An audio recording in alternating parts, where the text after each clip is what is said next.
In the last 12 months, the Australian Volunteer Coast Guard Group has been called out 42 times to rescue people from Port Phillip Bay.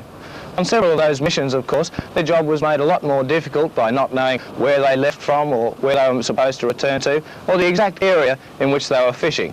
Instead of picking, say, an area like Frankston, they had to search most of Port Phillip Bay. But now they've come up with a system which they think will reduce all this wasted time and perhaps save lives. John Sabliak is the Public Relations Officer of Flotilla 1 of the group.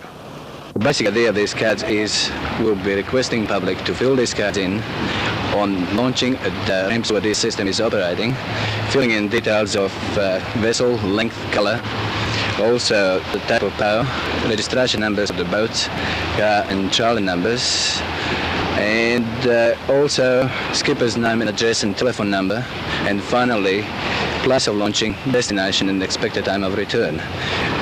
These boxes would be checked at regular intervals by officer in charge, and in case the bottom portion of the card, which is to be filled on the return, is not matching with the top portion, it checks to see whether the car and trailer is still there.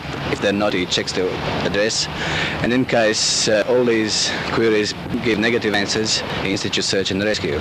So you consider these cards to be pretty important? It's very important, we feel it is, and we feel it will contribute to general water safety of the boating public.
Safety.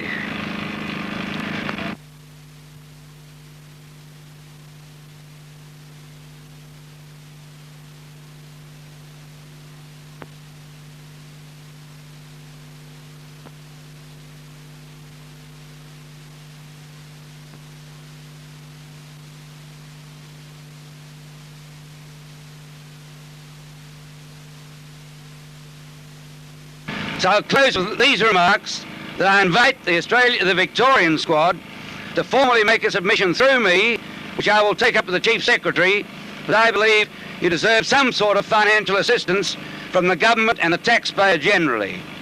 In launching this SNR scheme, this card scheme, I wish you well in its operation, and I again say it will be 100% successful if the voting public is 100% cooperative.